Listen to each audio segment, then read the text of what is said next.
जीवन की नैया कर दे प्रभु के हवाले, प्रभु के हवाले। जैसे वो चाहे वैसे, जैसे वो चाहे वैसे इसको संभाले, इसको संभाले। जीवन की नैया कर दे प्रभु के हवाले, प्रभु के हवाले।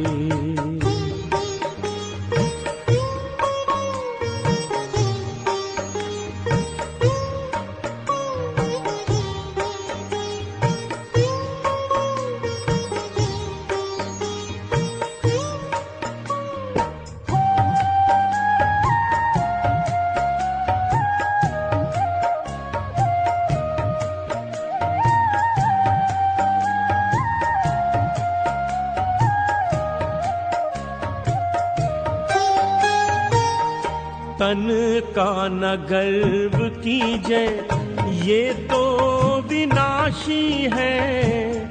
तू तो है चेतन आत्मा, ज्योति अविनाशी है। ज्योति सागर पिता को दिल में बसा ले, दिल में बसा ले। राहों में भर जाएंगे तेरे उजाले, तेरे उजाले। जीवन की नैया कर दे प्रभु के हवाले, प्रभु के हवाले।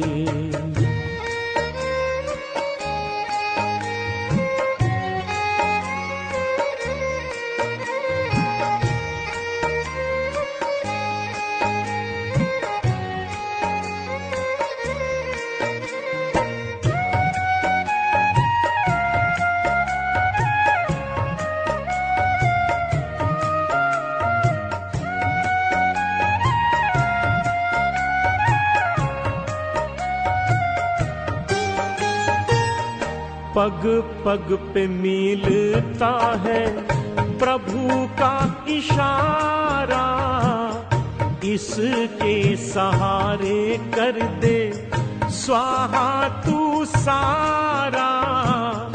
अंबर के सारे तारे आंचल में सजा ले, आंचल में सजा ले। मन के सरोवर में तू कमल खिला ले, कमल खिला ले। जीवन की नैया कर दे प्रभु के हवाले, प्रभु के हवाले।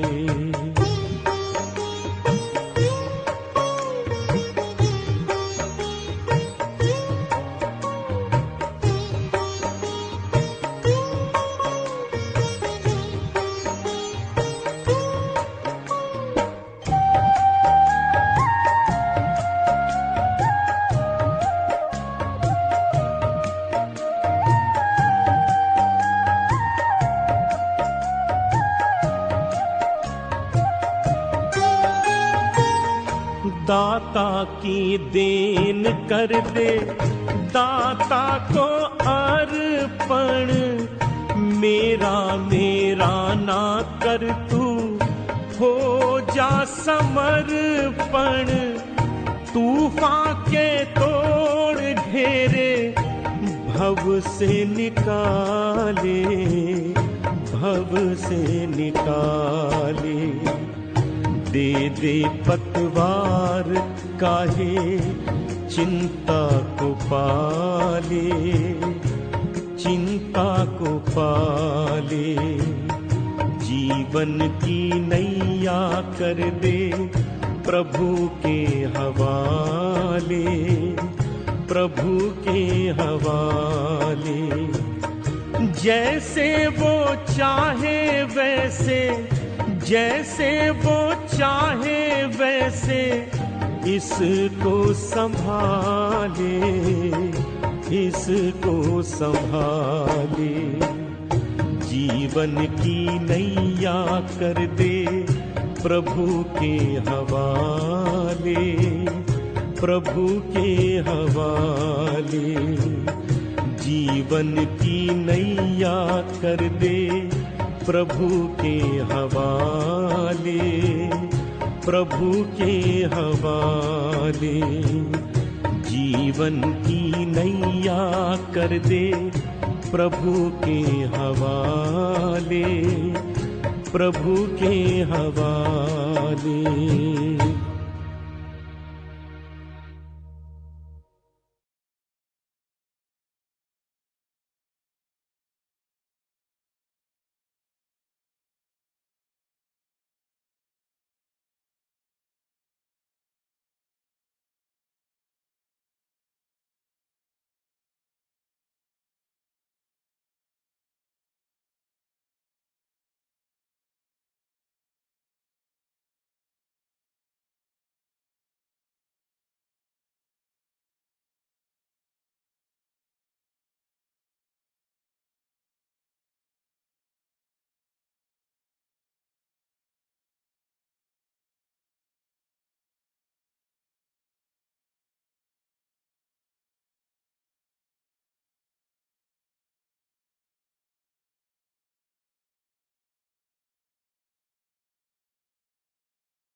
ओम शांति।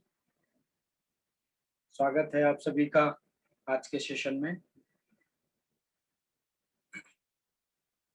आज सेशन प्रारंभ करूं उससे पहले एक स्टोरी आप सभी को सुनाता हूं।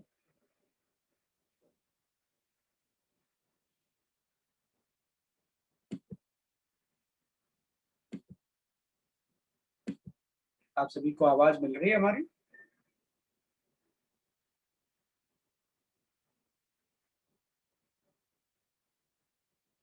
आप सभी को आवाज प्रॉपर सुनाई आ रही है? आ रही है भाई जी, आ रही है। ओके ओके ओके, चलिए एक स्टोरी सुनाता हूँ आपको, उसके बाद आज के सेशन को स्टार्ट करता हूँ। एक बार क्या हुआ, एक गुरुजी के पास 3 शिष्य जो है पढ़ाई करते थे, और जब उनकी पढ़ाई पूरी हुई तो गुरुजी ने उन शिष्य की परीक्षा लेना चाहिए। तो गुरुजी ने क्या किया, 3 फूलों से भरी हुई टोकरी जो है अपने शिष्यों को दी और उनको बोला कि आपको ये फूल जो है डिस्ट्रीब्यूट करने हैं, और ये फूल उनको देना है जिनके चेहरे पर मुस्कुराहट हो, जिनके चेहरे पर खुशी हो, ये फूल उनको देना है। तो तीनों ही जो है शिष्य अलग अलग दिशाओं में फूल बांटने के लिए चले गए, और पहला जो शिष्य था उसने बहुत सारी जगह देखा, कोई भी उसको मुस्कुराता हुआ नजर नहीं आया, तो उसने किसी को भी फूल नहीं दिए। दूसरा जो शिष्य था उसके कुछ फूल जो है उसको कुछ लोग मुस्कुराते मिले, इसलिए उसने कुछ फूलों को बांट दिया था। और जो तीसरा शिष्य था उसने अपने पूरे ही फूल को बांट दिया था। जब शाम को लौट करके गुरुजी के पास आए तो गुरुजी ने पूछा तीनों से कि भाई फूल बट गए क्या? तो तीनों ही शिष्य जब सामने खड़े थे तो गुरुजी ने क्या देखा कि पहला जो शिष्य था उसकी टोकरी में एज इट इज फूल है, कोई भी फूल जो है उसने नहीं बांटा। और जो दूसरा शिष्य था उसकी टोकरी आधी खाली थी, और जो तीसरा शिष्य था उसकी टोकरी पूरी खाली थी। तो गुरुजी ने पहले शिष्य से पूछा, भाई आपने फूलों को क्यों नहीं बांटा? तो उसने बताया, गुरुजी मुझे कोई मुस्कुराता हुआ मिला ही नहीं।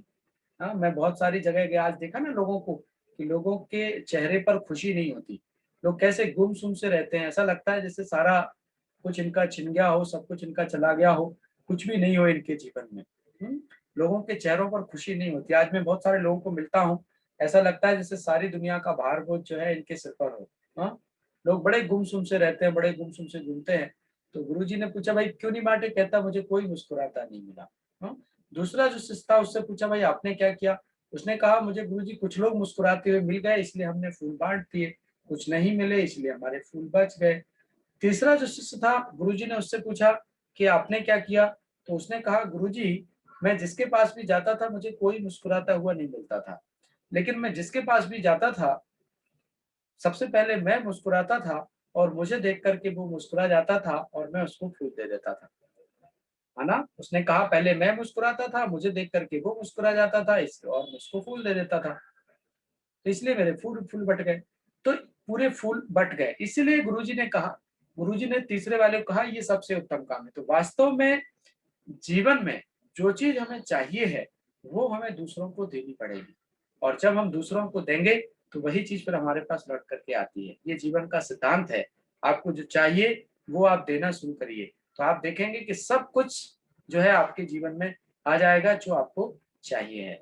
तो ये स्टोरी मैंने इसलिए सुनाई ताकि आप हमेशा खुश रहें, हमेशा दूसरों को सुख दें, दूसरों के प्रति अच्छी भावना रखें, तो आप देखेंगे कि आपके साथ भी वही सब चीजें होने लग जाएंगी। कल हमने आपको राजयोग मेडिटेशन के बारे में बताया था, आत्मा परमात्मा मेडिटेशन। अच्छा, मेडिटेशन से संबंधित किसी का कोई प्रश्न है? जो हमने कल आपको समझाया था क्लियर है? यदि कोई कुछ पूछना चाहे तो मुझे बताएं। कल जो बातें हमने राजयोग मेडिटेशन को लेकर के समझाई थी कि राजयोग क्या है और इसको कैसे करना है, बहुत ही सरल शब्दों में मैंने स्पष्ट करने का प्रयास किया था। फिर भी अगर किसी का कोई प्रश्न हो, कोई मन में जिज्ञासा हो तो आप मुझे पूछ सकते हैं। जी सर मैं बोलूंगी।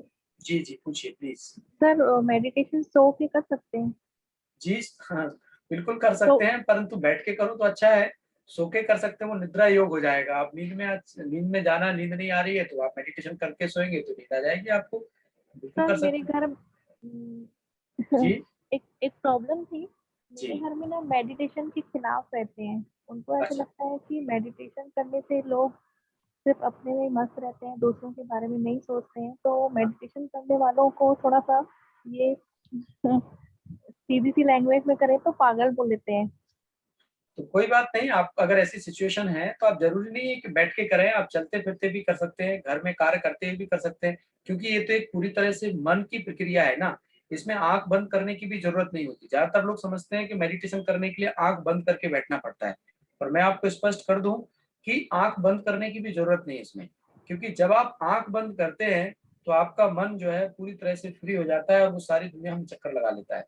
और जब आप आंख खोल करके करते हैं तो ज्यादा से ज्यादा आपको कमरे की चीजें दिखाई देंगी। तो बेसिकली देखा जाए तो मेडिटेशन को आंख खोल के करना है। तो आप कर्म करते भी कर सकते हैं और जब आपको टाइम मिले तो बैठ कर लो, नहीं तो सोते समय भी कर सकते हैं। आप जब आप सोने जा रहे हैं तब भी आप लेटे लेटे भी कर सकते हैं, क्योंकि ये तो मन के चिंतन की प्रक्रिया है ना। तो आप कर सकते हैं बिल्कुल ही। सर मेडिटेशन को लोग इतना गलत मतलब से क्यों लेते हैं? कुछ एक लोग हों जिनको समझ नहीं होगी, वरना मेडिटेशन तो एक बहुत अच्छी चीज है। कई बार कई लोग उसको समझ नहीं पाते, इसलिए ऐसा है, वो समझ का अभाव होता है, समझ नहीं होती प्रॉपर इसलिए। वरना शायद ही कोई होगा, मैं समझता हूँ 0.1% लोग ही होंगे जो शायद मेडिटेशन के बारे में ऐसा सोचते होंगे, वरना मुझे नहीं सर लगता आप कि मैं। जैसे आपने कल मुझे समझाया था कि मोबाइल को आप 7 बजे के बाद यूज नहीं करना। यूज जी तो मैंने नहीं किया, बट मेरी मोबाइल ऑन थी। तो जी उसके मतलब एक दिन में मेरे को इतना ज्यादा फर्क पड़ गया कि मैं रात को 10:15 बजे तक मुझे नींद आ गई थी। नींद और आ गई फिर भी आपको? जी जी वेरी गुड, नींद आ गई थी। और सुंदर। 10:15 बजे तक मैं सो गई थी। मोबाइल ऑन जरूर थी बट मैंने उसको देखा तक नहीं, देखा नहीं, यूज नहीं किया, बहुत यूज नहीं सुंदर। की। तो मैं वही कह रहा हूँ, क्या होता है कि हम मोबाइल में बार बार, क्या होता है जैसे हम अपना कोई कार्य कर रहे हैं तो हमारी एकाग्रता जो है वो डिस्टर्ब होती है। जैसे मोबाइल में कोई मैसेज आया, हमने तुरंत मोबाइल तरफ ध्यान दिया, फिर 5 मिनट बाद कोई मैसेज आया, फिर मोबाइल तरफ ध्यान दिया।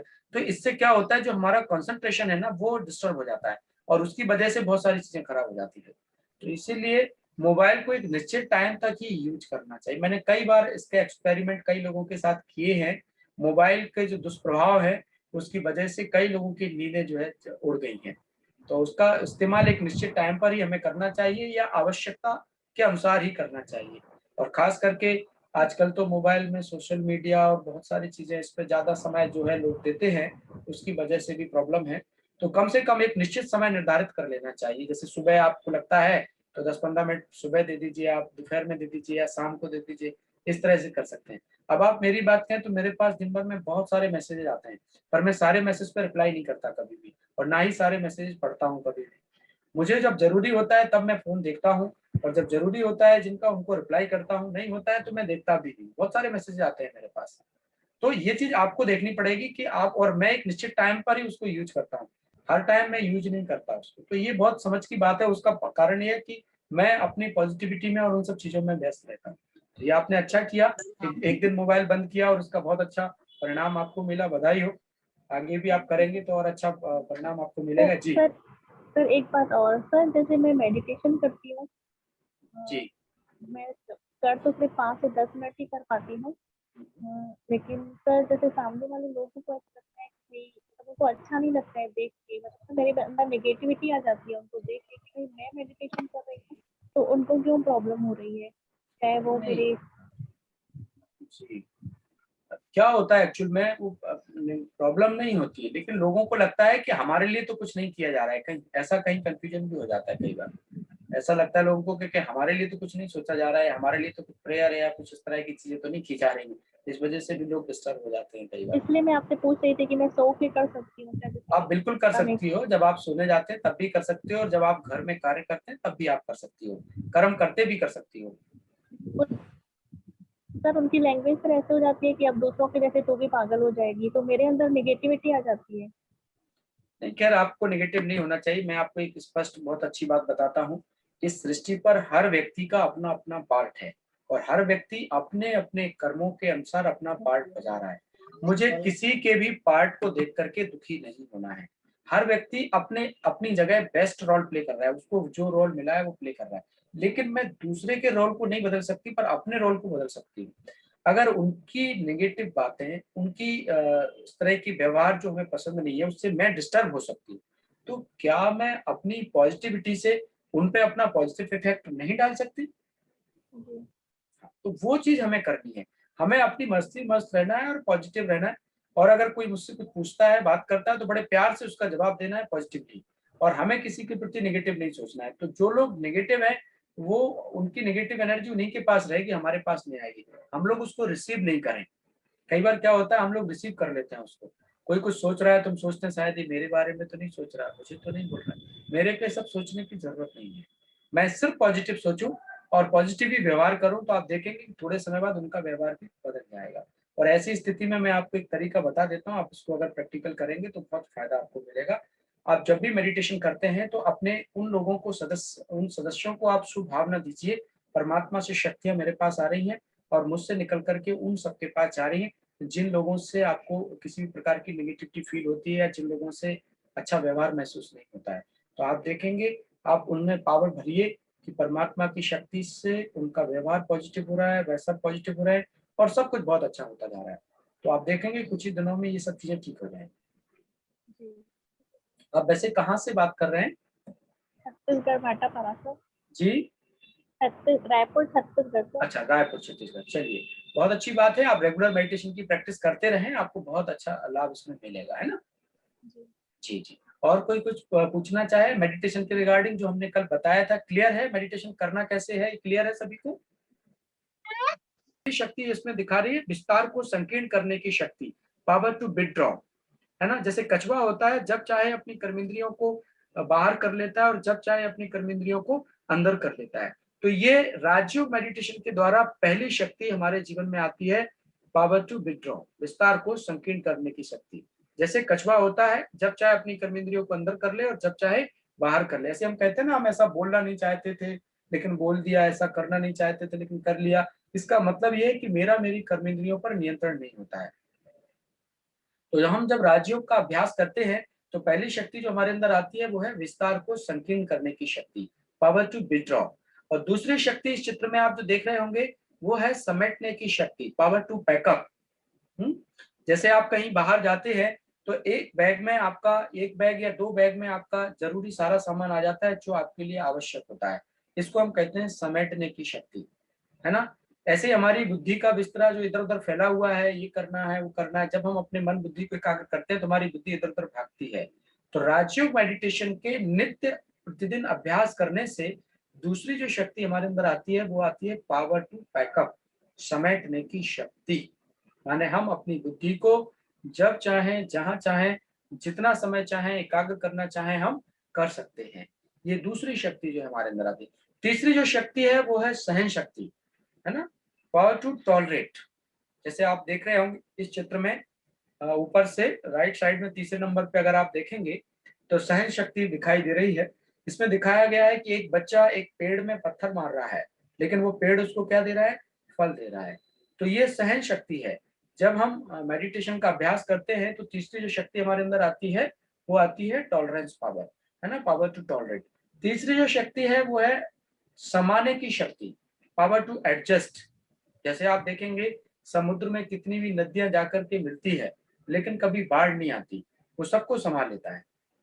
तो ये समाने की शक्ति है। आज हम जब लोगों से मिलते हैं, लोग क्या कहते हैं, हम समा नहीं सकते, इस किसी ने कुछ कह दिया तो तूफान आ जाता है, जैसे उनके अंदर गुस्सा आ जाता है। आप में भी बहुत सारे लोगों ने भी ऐसा अनुभव किया होगा। कोई व्यक्ति जब आपके विपरीत बोलता है या आपसे कुछ कहता है तो कई बार क्या होता है, हम उसको समा नहीं पाते हैं और बड़ा आवेश में आ जाते हैं, गुस्से में आ जाते हैं, उफान आ जाता है। तो ये क्या है, ये समाने की शक्ति नहीं होती, इसीलिए ये सब होता है। नहीं तो सामने वाला कोई कुछ कह रहा है, कोई कुछ कर रहा है, उसकी बातों का प्रभाव हमारे पर नहीं होना चाहिए। तो इस तरह से आप देखेंगे तीसरी जो शक्ति आती है वो है समाने की शक्ति। चौथी जो पावर यहाँ पे देख रहे हैं आप वो है पावर टू डिस्क्रिमिनेट, परखने की शक्ति, है ना। जैसे जौहरी के बारे में हमने आपको बताया कि जौहरी होता है, फटाफट परख लेगा असली क्या है, नकली क्या है। तो ये परखने की शक्ति है। नेक्स्ट आप देखेंगे निर्णय करने की शक्ति। जब आपने परख लिया तो आप डिसीजन भी ले सकते हैं, निर्णय भी कर सकते हैं। ये निर्णय करने की शक्ति हो गई। नेक्स्ट है सामना करने की शक्ति। जैसे आप देख रहे होंगे यहाँ पर, जब हमारे जीवन में कोई विकट परिस्थितियां आ जाती हैं, यहाँ तक कि कोई अपना निकट संबंधी भी साथ छोड़ देता है, तो ऐसी परिस्थिति में भी हम उसका सामना कर सकते हैं। पावर टू फेस, ये है सामना करने की शक्ति। और एंड अगली है, लास्ट है सहयोग की शक्ति। हम सबको सहयोग करने लगते हैं और सबका सहयोग हमें मिलने लगता है। तो इस तरह से ये 8 शक्तियां हमारे जीवन में आ जाती हैं, जो आप यहाँ पर देख रहे होंगे। ये 8 शक्तियां हमारे जीवन में आ जाती हैं, जो मैंने आपको अभी बताई।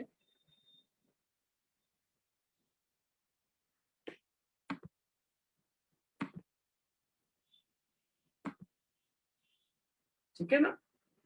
विस्तार को संकीर्ण करने की शक्ति, समेटने की शक्ति, सहन शक्ति, समाने की शक्ति, परखने की शक्ति, निर्णय करने की शक्ति, सामना करने की शक्ति, सहयोग की शक्ति, है ना।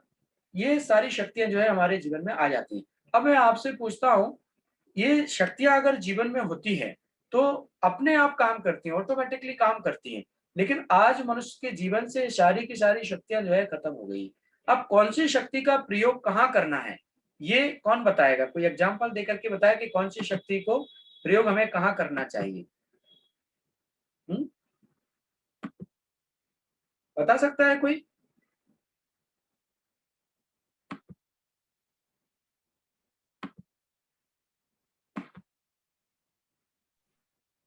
कोई बता सकता है कौन सी शक्ति का प्रयोग कब करना चाहिए?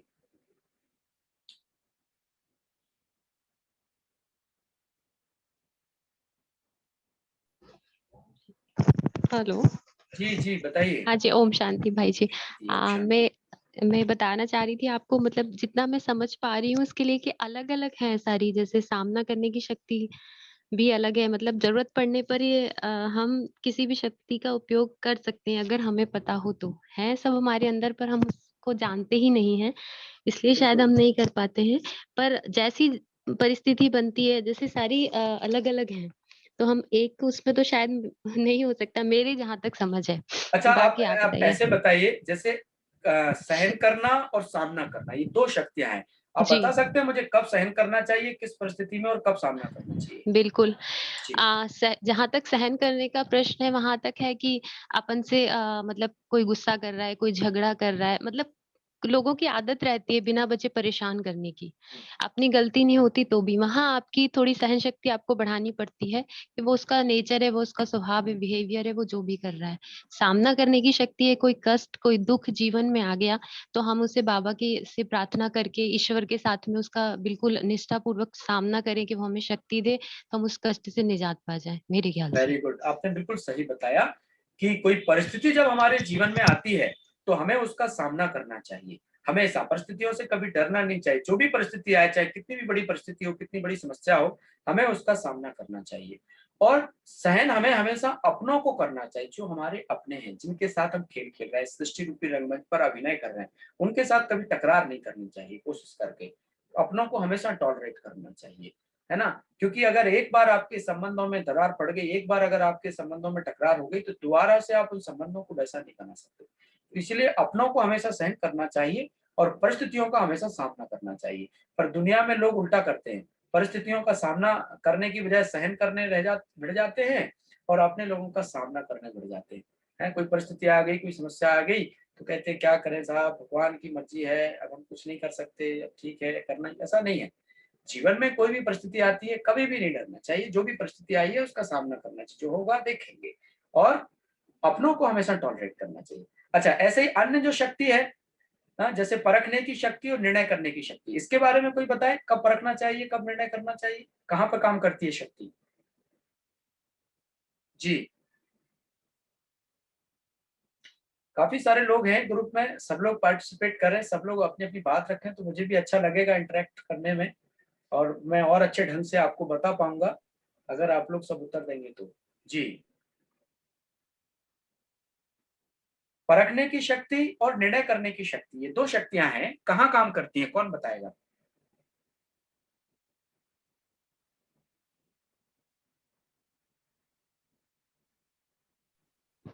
निर्णय करने की शक्ति। जो हम बोलेंगे वो बोलेंगे। जी, बड़ा कोई बताए। जैसे बाबा का वो करके कि ये गलत है ये सही है, उसको सही निर्णय करना है। नहीं नहीं, पर कब परखना चाहिए, कब निर्णय, ये शक्ति कहाँ काम आती है, आपको एक कोई उदाहरण दे करके बताना है। परखने की शक्ति और निर्णय करने की शक्ति कब काम आती है? कब काम आती है? हमें किसी बात का निर्णय लेना हो। वेरी गुड, निर्णय लेना हो उस समय निर्णय करने की शक्ति, और परखने की शक्ति रखने के लिए मतलब आप कैसा है व्यक्ति, कैसा है क्या नहीं है, कैसा है इस टाइप से, मतलब उसको परखने के लिए कि मतलब थोड़ा सा कि आप उसको जजेस करें से कि है सही है कि नहीं है। बिल्कुल। अभी जैसे आप देख रहे होंगे, मैंने इस चित्र में जो आपको बताया था, आपको मैं फिर से दिखाता हूँ, उससे थोड़ा सा आपको आइडिया लगेगा। आपने बिल्कुल सही बताया। आप देखिए इसको, यहाँ पे सही और गलत की परख शक्ति लोगों को वहां करनी होती है। जैसे जीवन में कोई कार्य आप कर रहे हैं और उसको आपको परखना है, या कोई व्यक्ति जो आपका सहयोगी है, आपके साथ कार्य कर रहा है, उसके बारे में आपको परखना है, तो परखने की शक्ति बेसिकली ऑटोमेटिकली काम करती है। जैसे यहाँ पे जौहरी की बात, मुझे लग रहा है कि एक सेकंड, मैं इसको थोड़ा सा,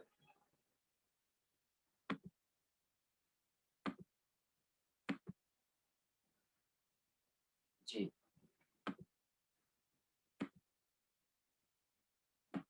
यहाँ पे मैं आपको दिखा रहा था। जैसे आप देख रहे होंगे, यहाँ जौहरी के बारे में परख लिया। जैसे मान लीजिए सही और गलत, अगर ज्वेलरी की बात करें तो सही और गलत का एक आम नागरिक जो है नहीं पता कर सकता है कि ये असली है या नकली है, सही है या गलत है, लेकिन जौहरी उसका पराकाष्ठा उसके अंदर होती है और वो परख लेता है। ऐसे जिस व्यक्ति के जीवन में परखने की शक्ति होती है, वो हर परिस्थिति को, हर व्यक्ति को, हर परिस्थिति को, हर समस्या को परख सकता है, और तुरंत जहां उसने परख लिया उसी समय उसका निर्णय शक्ति बढ़ जाती। परख नहीं पाते तो डिसीजन भी नहीं ले पाते, कंफ्यूज रहते हैं क्या सही है क्या गलत है। तो परखने की शक्ति और निर्णय करने की शक्ति, ये दोनों सेम टाइम पर काम करती है। जब आपको सही और गलत का निर्णय करना हो तो पहले परखना पड़ता है कि सही है या गलत, मतलब परखोगे सही तभी आप सही डिसीजन दे पाओगे, अन्यथा नहीं दे पाओगे। तो ये दोनों शक्ति, जैसे सहन करना और सामना करना एक दूसरे का अपोजिट है, ऐसे परखने की और निर्णय करने की शक्ति साथ में काम करती है। ऐसे ही अगर आप देखेंगे, जैसे विस्तार को संकीर्ण करने की शक्ति है, तो इसमें दिखाया कछुआ है। कछुआ के बारे में बताया कि जैसे कछुआ को जब चलना होता है, कोई भी और इस पे पेन नहीं चलाए, जैसे कछुआ होता है तो जब चाहे अपनी कर्मेंद्रियों को बाहर कर लेता है और जब चाहे अपनी कर्मेंद्रियों को अंदर कर लेता है। तो ये परखने की शक्ति, सॉरी, ये विस्तार को संकीर्ण करने की शक्ति है। इसका मतलब ये है कि हमें अपनी कर्मेंद्रियों को कब कहाँ यूज करना है, जैसे हम कहते हैं ऐसा हम बोलना नहीं चाहते थे लेकिन बोल दिया, मतलब हमारी कर्मेंद्रिय हमारे कंट्रोल में नहीं है। तो ये शक्ति, ये विस्तार को संकीर्ण करने की शक्ति कब काम करती है, माने जिस समय पे हमें जो बोलना है जो करना है वो हम कर सकें, हमारी कर्मेंद्रियां हमारे अकॉर्डिंग काम करें, तो ये इसको हम कहेंगे विस्तार को संकीर्ण करने की शक्ति। तो ऐसे ही जो ये 8 शक्तियां हैं, ये जब हमारे अंदर जागृत होती हैं या हमारे अंदर होती है तो ये ऑटोमेटिकली वर्क करती हैं। मेडिटेशन जब हम करते हैं तो ऑटोमेटिकली ये सारी शक्तियां हमारे अंदर आ जाती हैं और ऑटोमेटिकली वर्क करती हैं। जैसे मैं आपको बताऊं, आपका शरीर है, शरीर में आपकी कर्मेंद्रियां हैं, तो ये ऑटोमेटिकली वर्क कर रही है कर्मेंद्रियां, आप देख रहे होंगे ना, ऑटोमेटिकली वर्क कर रहे हैं। जैसे आप अपने आप से देखते हैं, अपने आप से सुनते हैं, अपने आप से बोलते हैं, या अगर आपको कोई चीज उठानी है मान लो कहीं पास से, तो ऑटोमेटिकली फिर आपका हाथ वहां जाता है। आप सिर्फ संकल्प देते हैं कि मुझे फला वस्तु उठानी है, तो ऑटोमेटिकली आपका हाथ वहां जाता है। आपको कुछ देखना है तो आप संकल्प देते हैं कि मुझे देखना है, तो ऑटोमेटिकली आंख वहां देखने लगती है। तो ऐसे ही ये 8 शक्तियां समय समय पर अपने आप ही कार्य करती हैं, यदि हमारे अंदर वो शक्तियां होती हैं तो। आज व्यक्ति के अंदर वो शक्तियां नहीं है, तो मेडिटेशन के द्वारा ये सारी की सारी शक्तियां हमारे जीवन में आ जाती है और अपने आप समय समय पर कार्य करती है, जिससे हम कभी धोखा नहीं खाते और हम अपने जीवन को बहुत सुंदर ढंग से, बेहतर ढंग से हम जी सकते हैं। तो इस तरह से ये 8 शक्तियां हैं जो हमारे जीवन में काम करती हैं। अभी हम नेक्स्ट स्लाइड पर आ रहे हैं।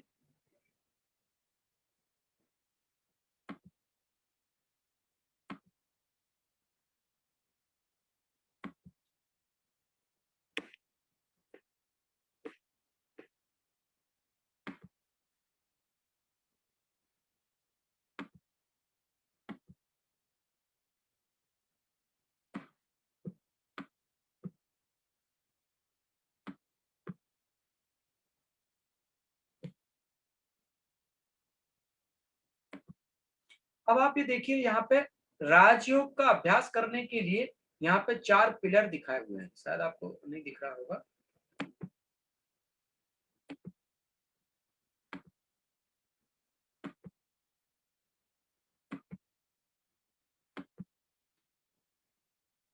देखिए यहाँ पे 4 पिलर दिखाए हुए हैं राजयोगी जीवन के लिए। 4 पिलर है, जैसे समझ लीजिए कोई चेयर होती है, उसमें 4 पिलर होते हैं, अगर एक पिलर नहीं हो तो वो फिर प्रॉपर तरीके से काम नहीं करेगी चेयर। ऐसे राजयोगी जीवन के लिए 4 पिलर है।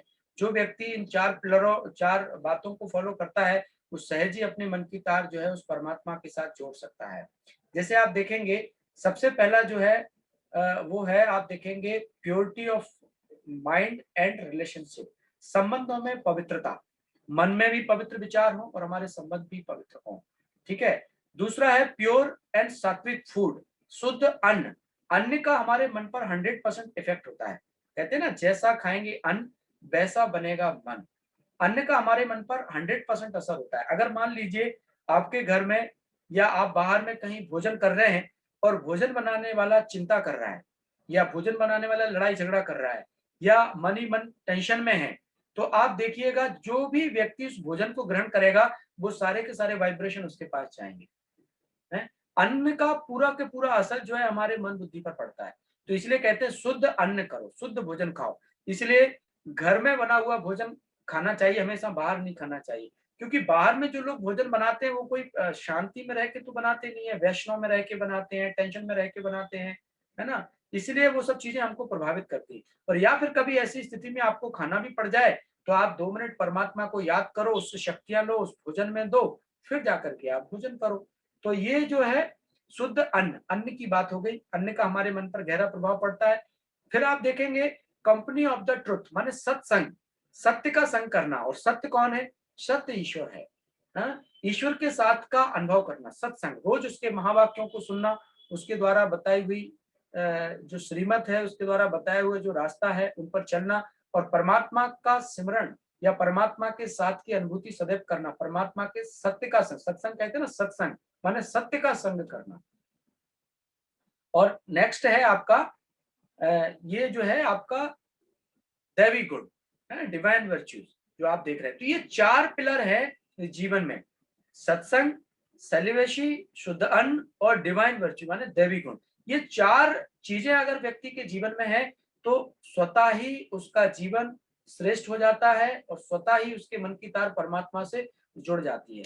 दैवी गुण की अगर हम बात करें तो जैसे गुण होते हैं, हर्षित मुक्ता है, नम्रता है, धैर्यता है, शालीनता है, मधुरता है, गुण ग्राहकता है, अंतर्मुक्ता है, समरसता है, सरलता है, ये सारे दिव्य गुण हैं जो मनुष्य के जीवन में होना चाहिए। पर आज ये सारे गुण नहीं है लोगों के जीवन में, कोई एक में एकाध एकाध होता है गुण। तो अब आप सोचिए एक गुण वाला व्यक्ति कितना आगे सक्सेस हो सकता है। जैसे वैरायटी फूलों का गुलदस्ता होता है और एक फूल का गुलदस्ता होता है, तो कौन सा अच्छा लगेगा? वैरायटी फूल वाला स्वाभाविक है कि ज्यादा अच्छा लगेगा। ऐसे जिसके जीवन में ज्यादा गुण होते हैं उसका जीवन अच्छा होता है और दूसरों को भी प्रेरित करता है। और जिसके जीवन में कोई एक ही गुण, अब जैसे मान लीजिए कई लोग कहते हैं कि भाई मैं सच बोलता हूँ, तो सच बोलना तो अच्छी बात है, सत्यता है उसके जीवन में, पर सत्यता के साथ साथ सभ्यता भी चाहिए। अगर सभ्यता के साथ सच को नहीं बोला गया तो वो सत्य भी काम नहीं करेगा। कई लोग कहते हैं सच बड़ा कड़वा होता है, पर मैं आपको कहूं कि सच कड़वा नहीं होता, सच तो मीठा ही होता है, परंतु उसको सत्यता के साथ बोला गया हो तब। तो ये सारे गुण हैं जो मैंने आपको बताए, सत्यता, हर्षित मुक्ता, अंतर्मुक्ता, गुण ग्राहकता, समरसता, सरलता, हाँ, ये सारे अंतर्मुक्ता, ये सारे गुण हैं। अगर व्यक्ति के जीवन में होंगे तो उसका जीवन जो है बहुत सुंदर हो जाएगा। तो ये चार चीजें अगर हम करते हैं तो ऑटोमेटिकली मेरा कनेक्शन परमात्मा के साथ जुड़ता है। उसमें ये सबका सीक्वेंस है। पहला है सत्संग, माने रोज सुबह दिन की शुरुआत आप सत्संग से कीजिए। सत्संग माने परमात्मा के साथ से कीजिए, परमात्मा के महावाक्यों को सुनिए, फिर शुद्ध भोजन करिए, फिर अपनी वृत्ति को शुद्ध और पवित्र बनाइए, माने आत्मिक वृत्ति रखिए, हर एक को आत्मिक भाव से देखिए। ये अमीर है, ये गरीब है, ये छोटा है, ये बड़ा है, ये गोरा है, ये काला है, ये बहन है, भाई है, ये भाव तो बहुत पीछे के हैं। इन भाव से परे रह करके आत्मिक भाव से देखो, सब परमात्मा के बच्चे हैं, सब आत्मा है, और आत्मा हम सब भाई भाई, ये पूरा विश्व एक परिवार है ना। तो सत्संग, दैवी गुण, और अपनी दृष्टि वृत्ति कृति की पवित्रता, और चौथा है हमारा दैवी गुण, शुद्ध अन्न। तो ये चार चीजें हैं। अगर ये चार चीजें हमारे जीवन में होंगी तो हम बहुत ही थोड़े समय में ईश्वर के करीब आ जाएंगे। फिर आप देखेंगे आपका जो जीवन है वो कमल पुष्प के समान बन जाएगा। जैसे यहाँ पे आप देखें,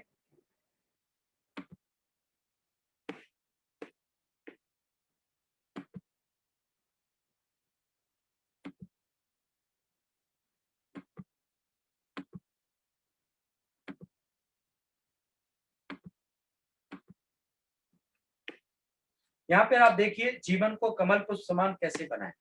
आप देखेंगे एक घर में पिताजी ड्रिंक कर रहे हैं, बच्चा माँ को मार रहा है, माँ बच्चे को मार रही है। अब देखो कई एक घरों में ऐसे कलह क्लेश मचा रहता है, कई घरों में लड़ाई झगड़ा होता है। अब सोचिए जिनके घरों में लड़ाई झगड़े का माहौल होगा, कलह क्लेश का माहौल होगा, वो वहां पे कैसा वातावरण होगा। लेकिन जब ये दोनों जने मेडिटेशन सीखने आते हैं, पति पत्नी राजयोग ध्यान की क्लास करते हैं, मेडिटेशन सीखते हैं, तो आप देखेंगे कि देखो हर एक कोई परमात्मा की याद में अपना कार्य कर रहा है ना। पति ऑफिस में बैठा है, परमात्मा की याद में बैठा हुआ है, पत्नी काम कर रही है घर में, परमात्मा की याद में है, इधर माँ भोजन बना रही है, बच्चे भोजन कर रहे हैं, सब परमात्मा की याद में कर रहे हैं। और हर एक कार्य अगर हम परमात्मा की याद में करते हैं तो हमारा जो जीवन है वो कमल पुष्प के समान बन जाता है। जैसे कमल कीचड़ में खिलता है लेकिन कीचड़ से न्यारा प्यारा होता है, ऐसे ही हमारा जीवन भी कमल पुष्प के समान बन जाएगा यदि हम हर कार्य को परमात्मा की याद में करेंगे। और वैसे भी मैं आपको एक चीज और बता दूं कि अगर आपको लगता है, माताएं बहनें तो खास करके इस अभ्यास को कर सकते हैं, अगर आपको लगता है कि आपके घर का वातावरण ठीक नहीं है तो आप भोजन बनाते समय पवित्र संकल्प करें कि मैं परमात्मा की संतान हूँ और परमात्मा के लिए भोग प्रसाद बना रही हूँ। अच्छे अच्छे संकल्प करके आप भोजन बनाएं, और जो भी इस भोजन को खाएगा, इस प्रसाद को खाएगा, उसकी बुद्धि दिव्य हो जाएगी, उसका जीवन अच्छा हो जाएगा, उसके स्वभाव में बदलाव आ जाएगा। आप देखेंगे इस तरह के पवित्र और श्रेष्ठ संकल्प करके जब हम भोजन बनाते हैं और जो भी परिवार के सदस्य उस भोजन को करते हैं, आप देखिए उनकी बुद्धि दिव्य हो जाएगी, सचमुच में उनका जीवन बदल जाएगा। तो भोजन बनाते समय आप इस तरह के श्रेष्ठ संकल्प जो है कर सकते हैं, और भोजन करने वाले, भोजन खाने वालों को भी 2 मिनट परमात्मा को याद करके उसको अर्पण करके फिर ही भोजन स्वीकार करना चाहिए। तो इस तरह से हमारा जीवन जो है वो कमल पुष्प के समान बन जाएगा। यहाँ पर आप देखेंगे इस चित्र में दिखाया गया है कि परमात्मा कैसे 3 देवों के द्वारा सारी सृष्टि का संचालन करवाते हैं। आप देखिए इसको, ब्रह्मा विष्णु महेश, जो मैंने आपको पीछे बताया था कि परमात्मा 3 देवों के द्वारा सारे कार्य करते हैं। ब्रह्मा विष्णु महेश कहते हैं ना, गॉड, GOD, जनरेटर, ऑपरेटर और डिस्ट्रक्टर। परमात्मा ब्रह्मा जी के द्वारा नई दुनिया की स्थापना का कार्य करते हैं, विष्णु जी के द्वारा नई दुनिया की पालना का कार्य करते हैं, और शंकर जी के द्वारा इस पुरानी दुनिया का परिवर्तन का कार्य करते हैं। ये तीन देवों के मुख्य कर्तव्य हैं, लेकिन परमात्मा इन तीन देवों के भी पिता हैं, इसलिए उनको त्रिदेव, त्रिलोकीनाथ, त्रिमूर्ति कहा गया है ना। तो वर्तमान में ये दोनों कार्य चल रहे हैं। एक ब्रह्मा जी द्वारा स्थापना चल रही है, हाँ, एक शंकर जी द्वारा जो है आप देख रहे हैं परिवर्तन का कार्य भी चल रहा है, और विष्णु जी जो आप देख रहे हैं आने वाली जो स्वर्णिम दुनिया होगी, यहाँ श्री विष्णु जी का राज्य होगा, श्री कृष्ण के रूप में, श्री राम के रूप में इस धरा पर आएंगे और बहुत सुंदर जीवन व्यतीत होगा, बहुत सुंदर दुनिया होगी। आप देख रहे होंगे विष्णु जी को 4 भुजाएं दिखाई हुई है, तो इसमें 4 भुजा तो वास्तव में किसकी नहीं होती, लेकिन इसमें 2 भुजा श्री लक्ष्मी जी की है और 2 भुजा श्री नारायण जी की है। तो विष्णु चतुर्भुज जो है कंबाइंड स्वरूप दिखाया हुआ है। फिर इनके हाथ में 4 भुजाएं दी हुई है, शंख, चक्र, गदा, पुष्प। तो शंख जो है वो शांति की ध्वनि का प्रतीक है ना, और कमल पुष्प जो है इनका जीवन था वो कमल पुष्प के समान था। जैसे कमल कीचड़ में खिलता है लेकिन कीचड़ से न्यारा प्यारा होता है, ऐसे इनका जो जीवन है वो बुराइयों रहित होता है, इसलिए कमल का फूल इनके हाथ में दिखाया हुआ है। अन्य देवी देवताओं को भी आप देखते हैं कई कमल के फूल पर दिखाते हैं या उनके हाथ में कमल का फूल दिखाते हैं, तो इसका मतलब ये होता है कि उनका जीवन कमल पुष्प समान होता है, बाकी कोई कमल के फूल पे खड़ा नहीं हो सकता। ये तो एक सिंबॉलिक है, ये समझाने के लिए है कि उनका जीवन बुराइयों रहित होता है। फिर आप देखेंगे गदा इनके हाथ में दिया हुआ है, तो गदा मतलब विषय विकारों पर विजय का प्रतीक है। कोई विकृति, कोई बुराई, विकार इन लोगों के जीवन में नहीं होता, इन देवी देवताओं के, है ना। और स्वदर्शन चक्र उन सब पर विजय होती है, और स्वदर्शन चक्र का मतलब होता है इनका जो जीवन था, स्वदर्शन चक्र मतलब जिससे स्वयं का पूरा ज्ञान हो, सृष्टि चक्र का ज्ञान हो, सृष्टि चक्र के आदि मदंत का ज्ञाता हो, उसको कहते हैं स्वदर्शन चक्रधारी।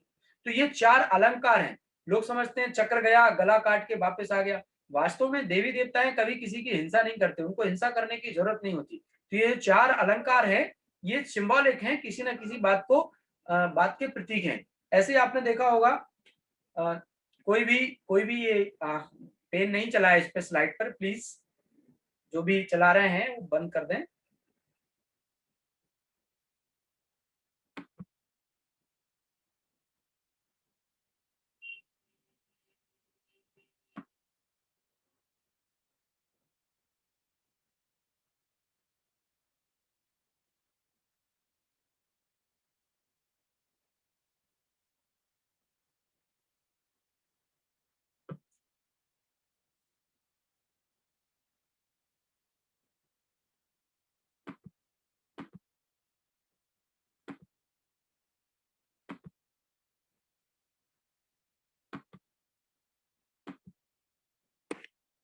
तो ये 3 देवताओं के बारे में हमने आपको बताया कि किस तरह से ये 3 देवताओं के द्वारा परमात्मा जो है सारे कार्य कराते हैं, इसलिए हम लोग त्रिदेव, त्रिलोकीनाथ, त्रिमूर्ति ये कहते हैं। शिवलिंग पर भी आपने देखा होगा 3 पत्ते वाली बेलपत्री चढ़ाते हैं, 2 पत्ते वाली नहीं चढ़ाते, वो भी डंडी से जुड़ी हुई 3 पत्ते वाली बेलपत्री होती है।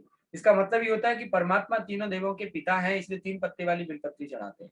इसलिए नासिक में भी एक मंदिर है त्रम्बकेश्वर, त्रम्बकेश्वर अर्थात तीनों देवों के ईश्वर त्रम्बकेश्वर। हाँ, ब्रह्मा विष्णु महेश के भी ईश्वर है परमात्मा से।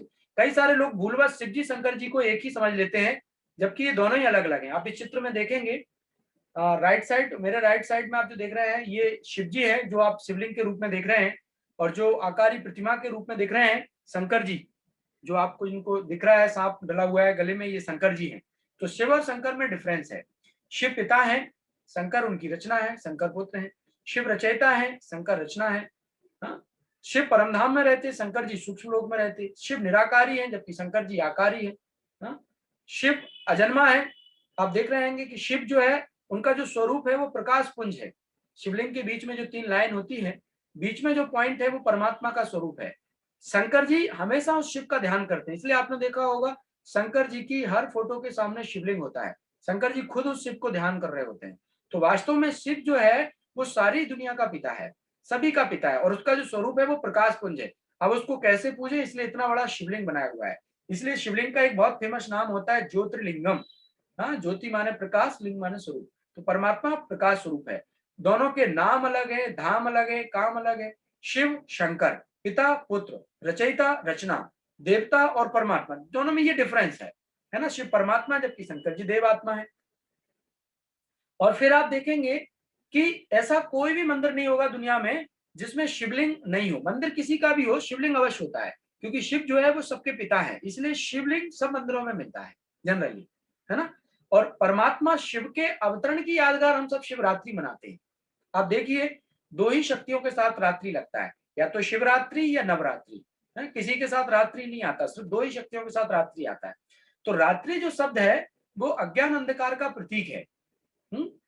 परमात्मा इस कलयुग रूपी अज्ञान अंधेरी रात में इस धरा पर अवतरित होते हैं, और परमात्मा के अवतरण की यादगार हम सब शिवरात्रि मनाते हैं। मनुष्य के जीवन में काम, क्रोध, लोभ, मोह, अहंकार, लालच, लगाव, ये सब जो विकार है, विकृतियां हैं, जब ये जीवन में आ जाती हैं तो परमात्मा इन बुराइयों को, इन विकृतियों को दूर करने के लिए इस धरा पर अवतरित होते हैं और सुख, शांति, पवित्रता का वर्षा देते हैं। तो परमात्मा के अवतरण की यादगार हम सब शिवरात्रि मनाते हैं। आपने देखा होगा शिवलिंग, जहाँ पे शिव का मंदिर होता है, मंदिर में एक घंटा लगा होता है। तो वास्तव में जो घंटा होता है पीतल का, घंटे का मतलब है 24 घंटे में से 1 घंटा परमात्मा की याद का बजाना। लेकिन हम लोग समय रूपी घंटा तो बजाते नहीं। हम गए मंदिर में, पीतल का घंटा बजाया, चक्कर लगाया, बाहर आ गए। तो वास्तव में वो घंटा कौन सा बजाना था, पीतल का या समय का? वो घंटा था समय का। इसलिए हम लोग कहते हैं एक घड़ी आदि में पुण्य, माने 1 घंटा या आधा घंटा या उसका भी थोड़ा समय। तो हम वो 1 घंटा तो देते नहीं। तो वास्तव में घंटा बजाना मतलब 24 घंटे में से 1 घंटा उस परमात्मा को याद करना जिसने हमें ये जीवन दिया है। पर आज मनुष्य परमात्मा को उतना समय नहीं दे पाता है। जैसे मान लीजिए, मैं यहाँ पर आपको एक उदाहरण दूं। जैसे मान लीजिए, पुनीत जी, मैं आपसे ही पूछ लेता हूं, आपके घर पर बैल लगी हुई है और कोई आपसे मिलने के लिए आया, उसने घर पे बैल बजाई, आप घर से बाहर आए लेकिन आपको कोई मिला नहीं, तो आप क्या करेंगे पुनीत जी?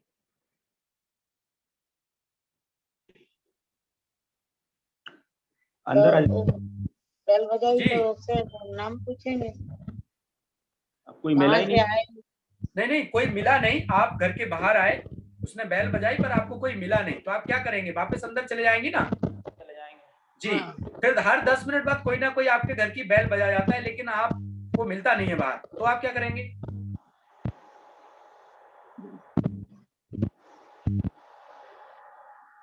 कोई बोलो। लोग होते हैं है जी? आसपास के लोगों से पूछेंगे भैया कौन था। कौन है घंटी बजा के चला जा रहा है? चलिए, आसपास के लोगों को भी नहीं पता कि कौन घंटी बजा के जा रहा है। हो सकता है बार बार कोई घंटी बजाए तो आप घंटी को डिस्कनेक्ट ही करके रख दो, है ना? ये भी हो सकता है। हाँ, वास्तव में आप देखेंगे कि जब आपने कहा कि आपके घर पे कोई आया, घंटी बजाई, आपको नहीं मिला, तो आपने घंटी बंद कर दी। लेकिन जब हम मंदिर में जाते हैं, परमात्मा के पास जाते हैं, दर्शन करते हैं और घंटी बजा के आते हैं, तो परमात्मा भी समझता है मिलने नहीं आए, सिर्फ घंटी बजाने आए हैं। मिलने आए होते तो मिलते, बैठते, समय देते, पर ये सिर्फ घंटी बजाने आए, घंटी बजा के चले जाएंगे। तो वास्तव में घंटी बजाना मतलब समय रूपी घंटा है जो हमें परमात्मा को देना चाहिए, भले आप एक साथ दें या अलग अलग दें। फिर आपने देखा होगा शिवलिंग पर भांग, अक, धतूरा, बेलपत्र, ये सब चीजें चढ़ाते हैं। तो लोग समझते हैं, मैंने एक जगह एक बार पूछा था कि भाई भांग, अक, धतूरा क्यों चढ़ाते? कहते हैं भोलेनाथ को जहर बहुत पसंद था। अब आप सोचिए, भगवान को अगर जहर पसंद होगा तो वो लोगों को क्यों परेशान करेगा? वो तो खुद भी जाके खा सकता है भगवान, पर स्थूल जहर की भगवान को क्या जरूरत? तो वास्तव में वो जहर था, बुराई और रूपी जहर, विकार और रूपी जहर। भगवान कहते हैं तुम्हारे अंदर जो विकार है, तुम्हारे अंदर जो बुराई है, जो जहर है, वो मुझे दे दो और मुझसे अच्छाई ले लो। हम लोग अपने अंदर का जहर तो देते नहीं है, जहरीली चीजें उस पर चढ़ा देते हैं। जैसे मान लीजिए आपको अगर गुस्सा आता है और आप कहते हैं कि भैया आप हमारा गुस्सा ले लो, तो मैं तो नहीं ले पाऊंगा। क्यों? क्योंकि मैं मनुष्य हूं। लेकिन परमात्मा ले लेगा, आपका भी, मेरा भी और अन्य लोगों का भी। तो भगवान ये कहते हैं कि जो अक धतूरा है, ये हमारे जीवन में जो विकार विकृतियां, इनसे कंपेयर किया गया था अक धतूरे को। जैसे काम, क्रोध, लोभ, मोह, अहंकार, ये कोई व्यक्ति तो है नहीं, दिखाई तो देते नहीं। तो ये अक धतूरे के साथ इनकी तुलना की गई थी कि अक धतूरा भले हाथ में लिए हो, लेकिन मन में ये सोचना था कि मैं अपने अंदर की बुराई अर्पण कर रहा हूँ। समय अंतराल में बुराई चढ़ाना भूल गए और बुरी बुरी चीजें चढ़ाते रहे। लंबी लंबी कतारों में लगते हैं, एक धक्के में अंदर पहुंचते हैं, दूसरे धक्के में बाहर आ जाते हैं और फेंक फेंक करके एक धतूरा चढ़ा देते हैं। समझते हो गई शिवरात्रि? तो वास्तव में सच्ची शिवरात्रि मनाना मतलब अपनी बुराइयां, अपनी विकृतियां जो है परमात्मा को देना और उससे बदले में उससे अच्छाई देना, है ना। फिर आप देखेंगे कि शिवलिंग पर एक घड़ा लटका होता है, बूंद बूंद पानी गिर रहा होता है। वो वास्तव में किसका प्रतीक है? मैंने एक बार किसी को पूछा, भैया ये क्यों लगा हुआ है? तो किसी ने तो कहा शिव जी का अभिषेक हो रहा है, किसी ने कहा कि शिव जी गर्म होते हैं, उनको ठंडा करने के लिए। मैंने कहा कमाल के आदमी है, भगवान जो सारी दुनिया को शक्ति देता है, सारी दुनिया को ठंडा करता है, तुम उसको ही ठंडा कर रहे हो। तो वास्तव में वो जो घड़ा लटका होता है, ये घड़ा जो है परमात्मा पर समर्पणता का प्रतीक है। श्वासों श्वास मुझे परमात्मा की याद में रहना चाहिए, परमात्मा के प्रति समर्पित रहना चाहिए। तो जो वो बूंद बूंद पानी गिर रहा है, वो परमात्मा पर समर्पणता का प्रतीक है। तो ये सारी की सारी जो चीजें हैं, वो कहीं ना कहीं किसी ना किसी बात का एक मैसेज देती हैं।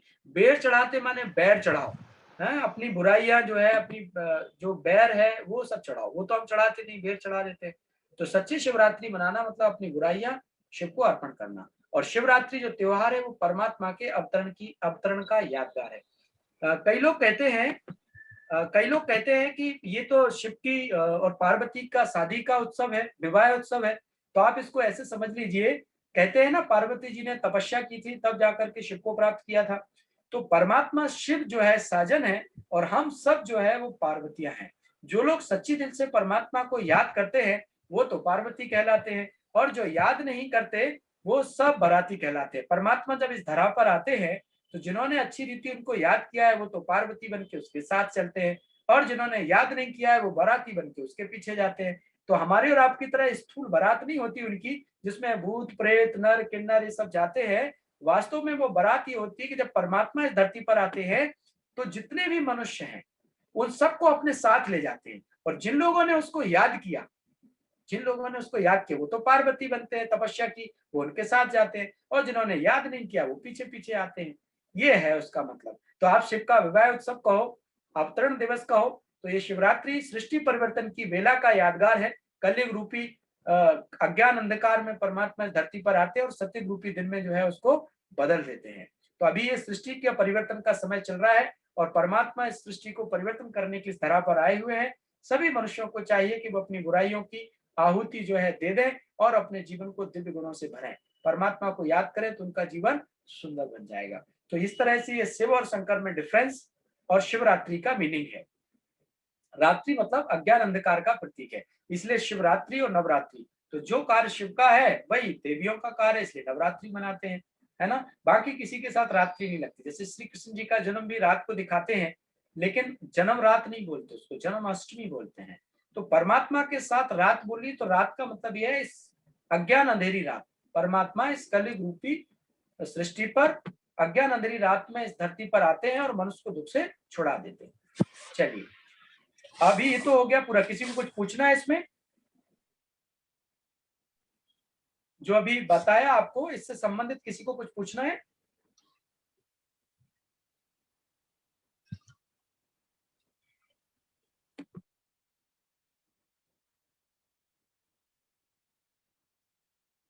नहीं, मुझे लगता है सबको सब चीजें स्पष्ट होगी। तो हम फिर अभी मेडिटेशन करेंगे। उससे पहले हम आपको एक वीडियो दिखा रहे हैं। आप वो वीडियो ध्यान से देखिएगा और उसकी वॉइस अपने कान में हेडफोन लगा करके आप सुनिएगा। 5-7 मिनट का वीडियो है जो मेडिटेशन से जुड़ा हुआ है, और इस वीडियो को देखने के बाद फिर हम आपको मेडिटेशन की कमेंट्री कराएंगे।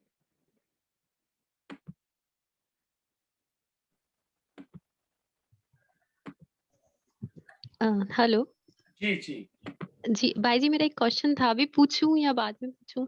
जैसा आप चाहें, आप पूछना चाहें तो पूछ लीजिए, मैं बाद में शेयर करता हूँ, पूछ लीजिए। जी जी।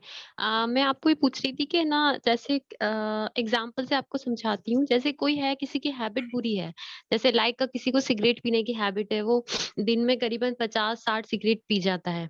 उसको सिगरेट छोड़नी है पर वो छोड़ नहीं पा रहा है। वो भी जानता है कि ये हैबिट जो उसकी आदत है वो बुरी है, गलत है, नुकसानदायक है, पर वो चाह कर भी उससे दूर नहीं हो पा रहा है। इसके लिए प्लीज कुछ बताइए आप। देखो क्या होता है, जिस तरह से हमने धीरे धीरे उसको पीना शुरू किया। एक दिन में तो 50-60 नहीं पीना शुरू किया होगा, है ना। पहले 1, फिर 2, फिर 3, फिर 4, ऐसे धीरे धीरे आदत बढ़ाई होगी। तो क्या होता है, धीरे धीरे हम हैबिचुअल हो जाते हैं उसके।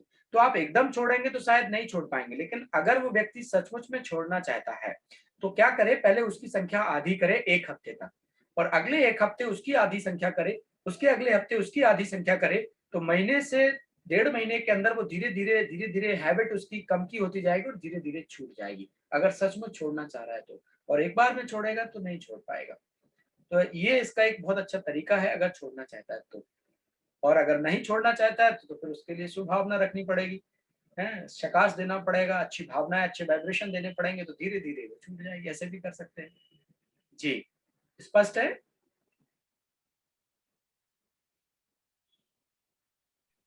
और मेरा ये क्वेश्चन है, ये जैसे किसी को बोलो कि शंकर जी और शिव बाबा अलग अलग अलग हैं, तो कोई मानने को तैयार नहीं, और यदि एक लाइन में समझाना हो तो देखो कैसे क्या है, एक्चुअल में उनकी गलती नहीं है, क्योंकि वो सदियों से उनको एक मानते आ रहे हैं, और हम भी एक मानते थे, आप भी एक मानते हैं। समझ रहे हैं मेरी बात के नहीं?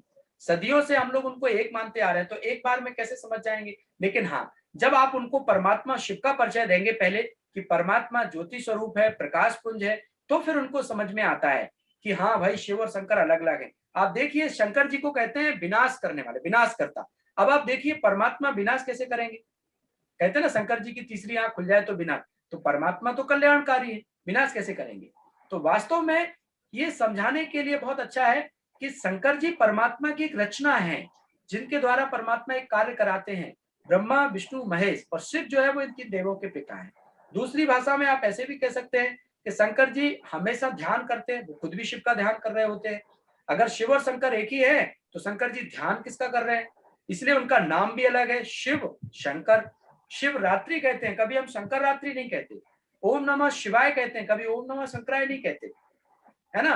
तो इस चीज से स्पष्ट हो जाता है कि शिव और शंकर दोनों ही अलग अलग हैं। लेकिन अच्छा होगा पहले उनको परमात्मा शिव के बारे में गहराई से बताया जाए कि परमात्मा एक प्रकाश पुंज के रूप में है।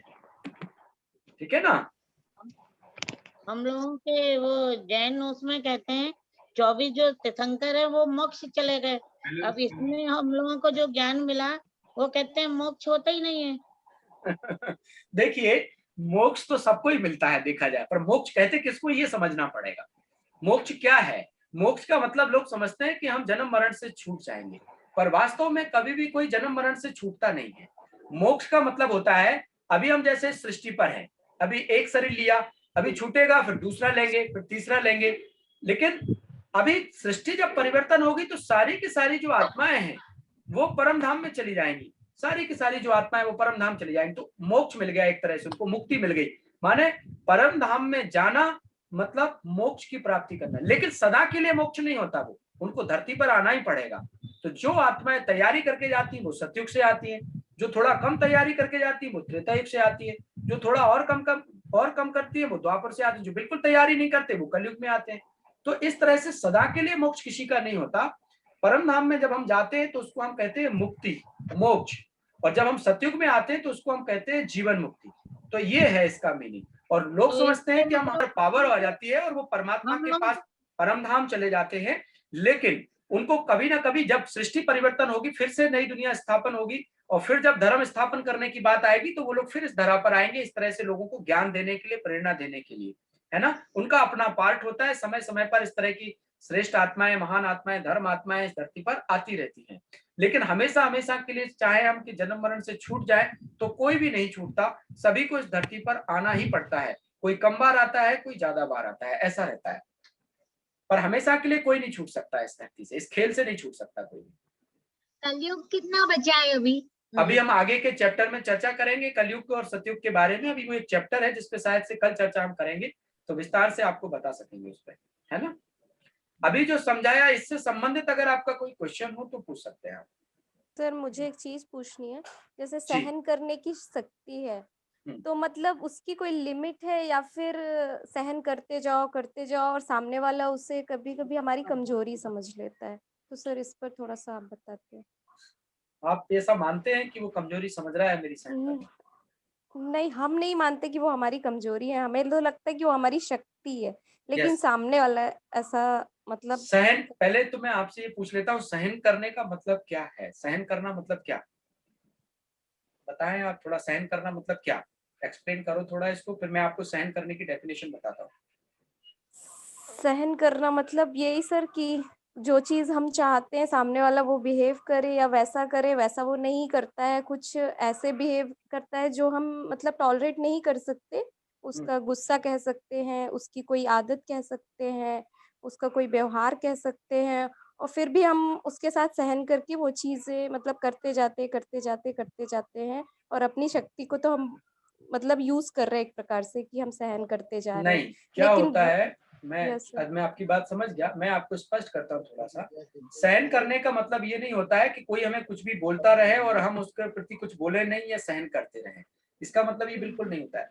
सहन करने का मतलब ये होता है कि कोई व्यक्ति अगर हमसे अच्छा बर्ताव नहीं कर रहा है, अच्छा व्यवहार कर रहा है या कुछ भी हमें बोल रहा है, तो हमें उसके प्रति पॉजिटिव एनर्जी देनी है। सहन करना मतलब चुप रहना नहीं है।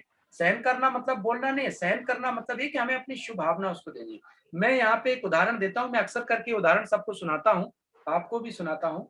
जैसे एक बार मेरे पास एक बहन आई थी और उनके घर में क्या था कि उनकी अपनी देवरानी से और सासू माँ से लड़ाई हो जाती थी। तो वो बहुत परेशान थी उनकी वजह से और वो मेरे पास आई थी। उन्होंने मुझे बोला कि मैं बहुत परेशान हूँ और कब तक मैं उनको सहन करूँ? मैंने उनकी पूरी बात सुनी, समझी और उनको मैंने बताया कि ठीक है, आप 7 दिन तक जो है मौन रहना, उनको कुछ कहना नहीं और सब चीज़ें अपने आप ठीक हो जाएँगी और उनके प्रति शुभ भावना रखना। तो वो बहन चली गई।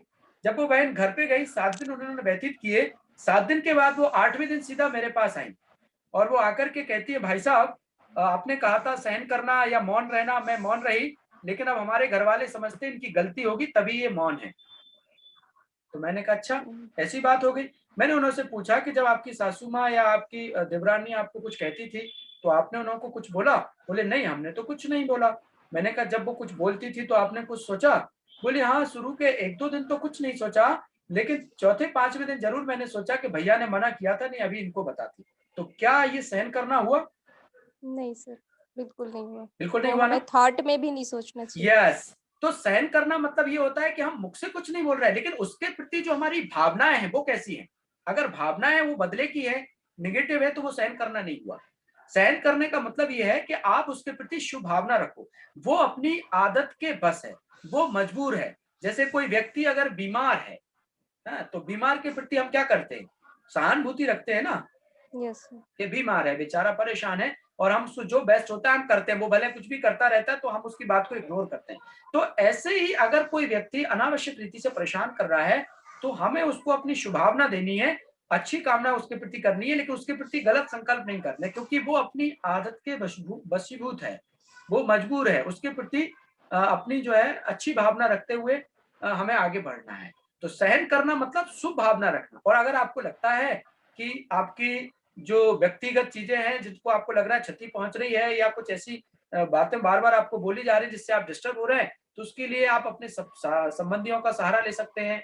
आप कानूनी कोई ऐसा सहारा भी ले सकते हैं जब आपको लगता है कि अनावश्यक रीति आपको परेशान किया जा रहा है, तो उस तरह की चीजों को आप साथ ले सकते हैं।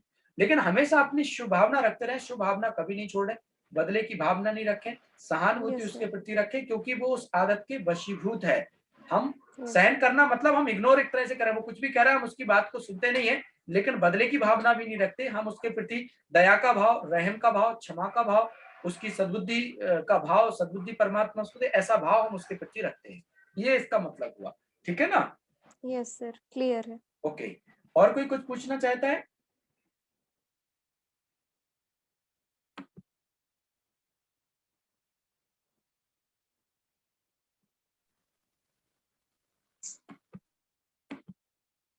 और कोई कुछ पूछना चाहता है? क्लियर करें यहाँ पे। हेलो हेलो, एक साथ अभी आपने जहां से भी ये फोन खोला है, एक साथ आपके 2 मोबाइल चल रहे हैं, इसलिए आवाज आ रही। आप एक फोन को दूर रखिए, एक पास से करिए तो फिर आवाज नहीं आएगी। और तो किसी को कुछ नहीं पूछना है ना?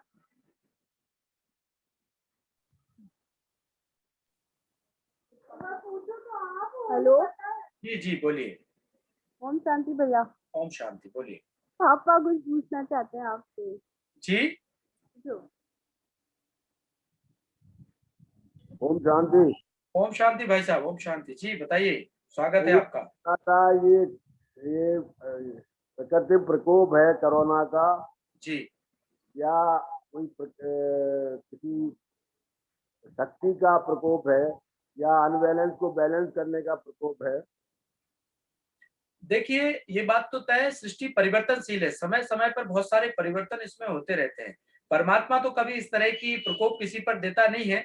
बाकी सृष्टि में बहुत सारी चीजें अनबैलेंस जब होती है, ऊपर नीचे होती है, तो इस तरह की घटनाएं घटती हैं, लेकिन भगवान किसी के साथ डायरेक्टली इस तरह का प्रकोप नहीं करता। तो ये कहीं ना कहीं जो प्राकृतिक आपदाएं आती हैं, ये सब चीजें अनबैलेंस होने के कारण आती है। तो कहीं ना कहीं मानव अपने मानव अपने स्वार्थ में बहुत सारी चीजें भूल जाता है और बहुत सारी प्रकृति को और अन्य चीजों को डिस्टर्ब कर देता है, अनबैलेंस कर देता है, उसकी वजह से इस तरह की घटनाएं निर्मित होती हैं। बाकी भगवान या कोई शक्ति इस तरह का प्रकोप कभी नहीं करती। वो तो हमेशा जो है दया के सागर, क्षमा के सागर, रहम के सागर होते हैं। जैसे माँ बाप, बच्चे कितनी भी गलती करें लेकिन माँ बाप के अंदर उनके प्रति रहम की भावना, क्षमा की भावना होती है, ऐसी देवी शक्तियां भी कभी इस तरह का प्रकोप नहीं करती। ये मनुष्य भले ऐसी मान लेता है, लेकिन ये प्रकृति जब अनबैलेंस हो जाती है, मनुष्य स्वार्थ में आकर के उनका दोहन करने लगता है, तो इस तरह की घटनाएं घटती हैं। और ये तो मनुष्य को कुछ ना कुछ सिखाने के लिए, समझाने के लिए है। मनुष्य आज भी समझ जाए तो मैं समझता हूँ ये सब चीजें ठीक हो जाएंगी।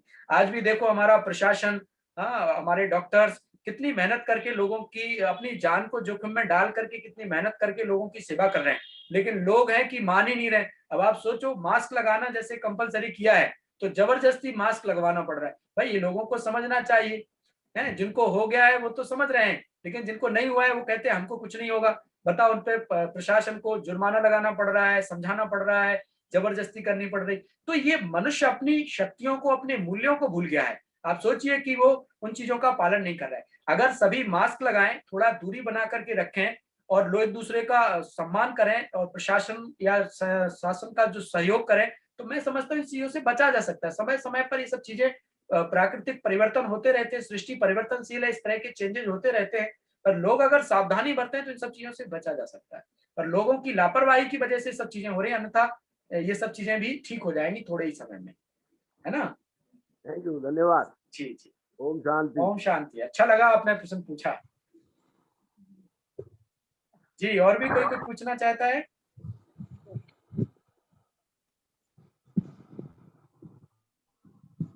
चलिए, मुझे लगता है सभी को सारी चीजें क्लियर हैं। अब अगर कोई कुछ पूछना चाहता है तो कल के लिए रखिएगा प्रश्न अपना। कल हम सृष्टि चक्र के बारे में चर्चा करेंगे। ये सृष्टि का चक्र कैसे घूमता है, सतयुग, त्रेता युग, द्वापर युग, कलयुग, इसके बारे में बताएंगे। साथ ही साथ मनुष्य ज्यादा से ज्यादा कितने जन्म ले सकता है, कम से कम उसके कितने जन्म होते हैं, उसके बारे में आपको बताएंगे। तो आप बहुत अच्छा लगेगा, कल का बहुत ही इंटरेस्टिंग चैप्टर है। सभी लोग समय से जुड़ जाइएगा, ठीक 5 बजे, सॉरी ठीक 4 बजे सब जुड़ जाइएगा समय से, और हम 5 मिनट में फिर उसको स्टार्ट करेंगे कल। अभी हम मेडिटेशन का एक वीडियो आपको दिखा रहे हैं, आप सब देखिएगा, और उसके बाद मेडिटेशन की कमेंट्री कराएंगे आपको। भौतिक शरीर मान लिया तुम मेरे मीठे बच्चों, तुम मुझे ईश्वर, अल्लाह, शिव, यहोवा, गॉड आदि नामों से पुकारते हो। तुमने मेरे लिए मंदिर, मस्जिद, चर्च एवं गुरुद्वारे बनवाए। तुमने वेद शास्त्र और कई प्रकार की धर्म पुस्तकें लिखी। मेरे पास पहुंचने के लिए तुमने पूजा, अर्चना, तप आदि किए। तुमने मेरे नाम पर अनेक युद्ध किए और मेरे लिए कई त्याग व बलिदान दिए, लेकिन दुर्भाग्यवश न तो मुझे कोई भी प्राप्त कर सका और न ही मेरे पास पहुंच पाया। वास्तव में मुझे जानने से पहले तुम्हें ये जानना और महसूस करना है कि तुम स्वयं कौन हो। तुमने अज्ञानतावश स्वयं को भौतिक शरीर मान लिया है, इसलिए तुम जाति, धर्म, रंग, भाषा व राष्ट्रीयता के नाम पर हो। स्थूल नेत्रों से दिखाई देने वाला तुम ये नश्वर शरीर नहीं हो। तुम तो अविनाशी आत्मा हो, जो भ्रिकुटी के मध्य में स्थित होकर इस शरीर को नियंत्रित करती हो। अतः स्वयं को शरीर द्वारा कर्म करने वाली आत्मा अनुभव करो।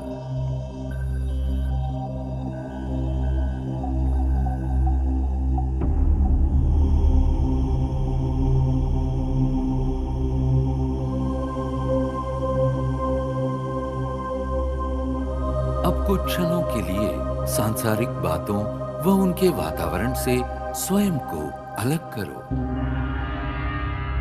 इस देह को भूल अपने आप को भ्रिकुटी के मध्य में चमकता चैतन्य सितारा अनुभव करो। वास्तव में तुम यही हो, अति सूक्ष्म ज्योतिर्बिंदु आत्मा। अब क्रमशः तुम्हारी यात्रा आरंभ होती है।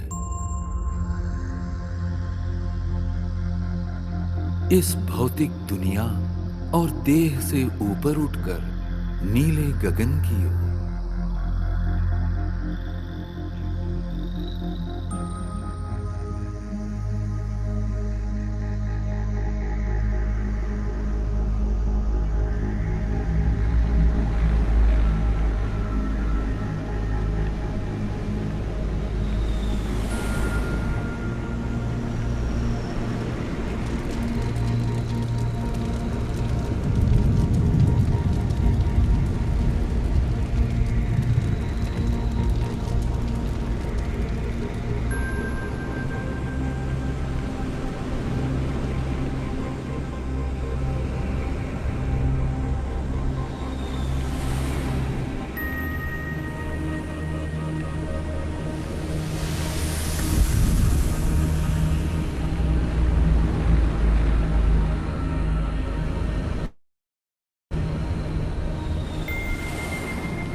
सूर्य, चंद्र, तारागणों से भी पार अब तुम एक सुनहरे प्रकाश युक्त दुनिया में पहुंच चुके हो।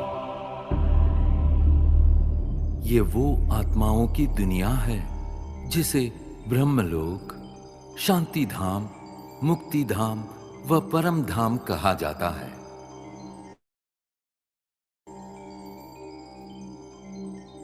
ये मधुर शांतिपूर्ण दुनिया तुम आत्माओं का और मेरा भी मूल निवास स्थान है। मैं तुम आत्माओं का पिता, परम पिता परमात्मा शिव हूं। तुम आत्माओं की तरह मैं भी अति सूक्ष्म हूं। ज्योतिर्बिंदु होते हुए भी ज्ञान गुणों में सिंधु के समान हूं। मैं सर्वशक्तिमान जन्म मृत्यु के चक्र से परे होने के कारण सदा पावन हूं। तुम सब आत्माएं मेरी प्रिय संतान हो। प्रारंभ में तुम आत्माएं भी मेरे साथ परम धाम में ही निवास करती थी।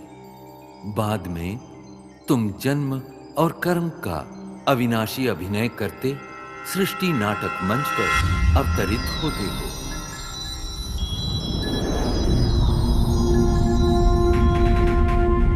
ये अनादि अविनाशी नाटक सतयुग, त्रेता युग, द्वापर युग और कलियुग 4 युगों में विभक्त है। प्रत्येक युग की अवधि समान रूप से 1250 वर्ष है और इस कारण पूरे कल्प की आयु 5000 वर्ष है। हर 5000 वर्ष में इस सृष्टि चक्र की हूबहू पुनरावृत्ति होती रहती है। कल्प के आरंभिक काल में सभी प्राणी और प्रकृति के 5 तत्व पावन थे। उस समय संसार सुख, शांति और आनंद से परिपूर्ण था।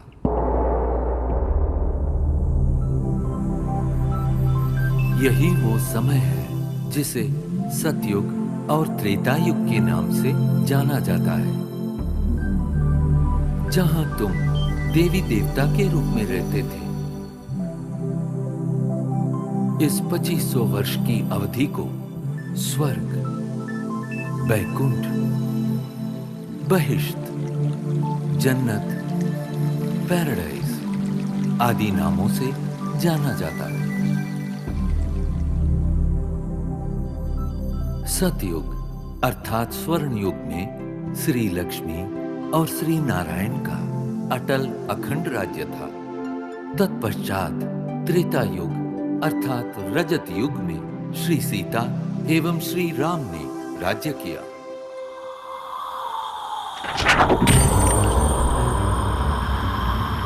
द्वापर युग में देहभान के कारण तुम विकारों में प्रविष्ट हो गए और इस कारण अपनी शक्तियां खोने लगे।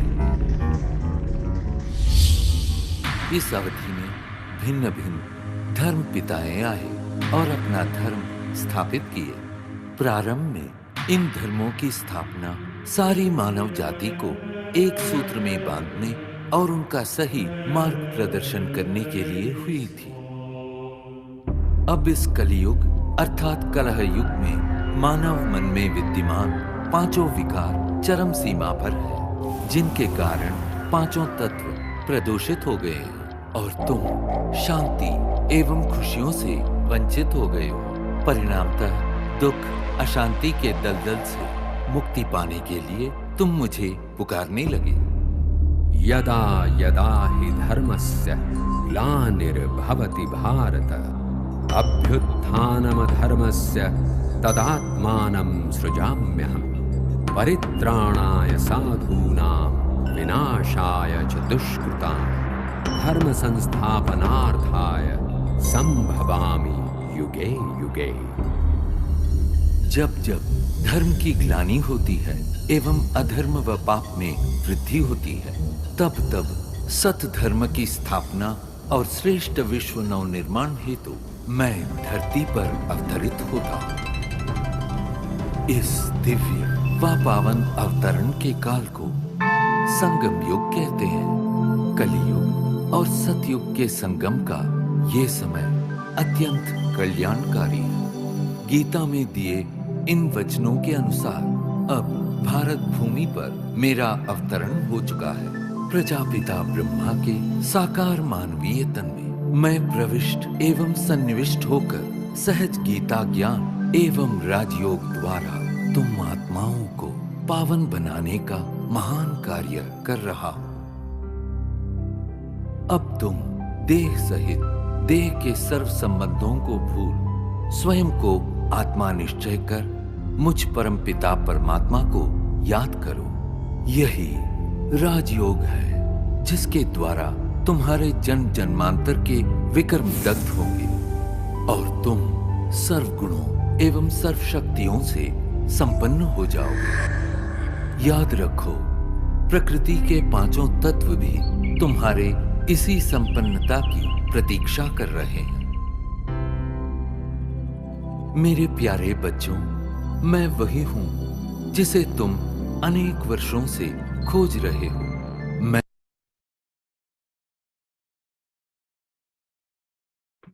ओम शांति।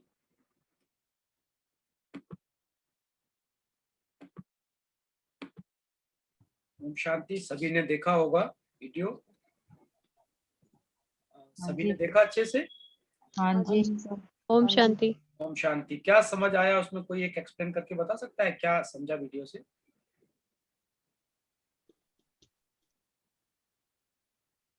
बताए कोई?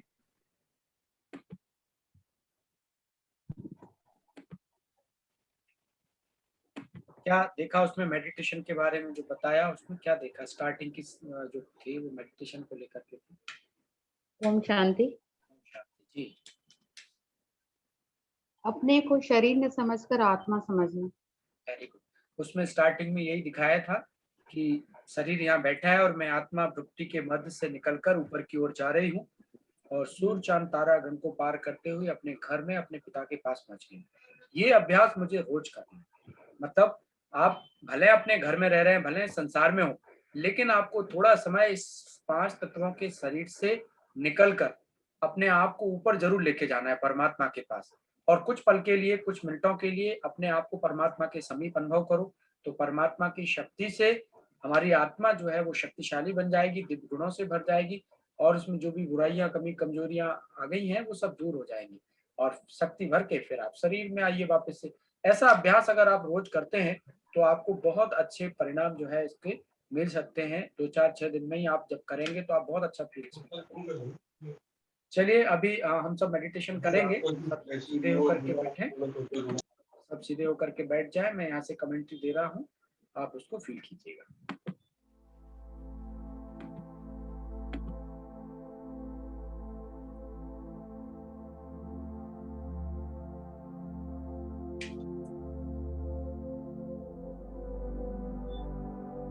ओम शांति। सभी अपने मन को एकाग्र करें और महसूस करें मैं एक चेतन शक्ति आत्मा हूं। मैं आत्मा इस शरीर की मालिक हूं।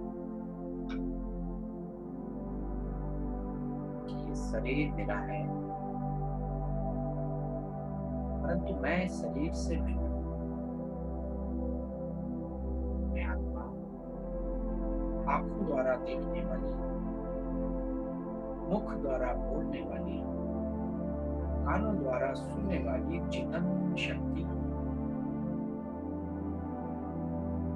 आत्मा ने इस सृष्टि पर कई बार शरीर धारण किया और कई बार छोड़ा। वास्तव में मैं आत्मा इस सृष्टि पर अभिनय कर रही हूँ। मेरा घर परम धाम है और मैं परमात्मा पिता शिव की संतान हूं।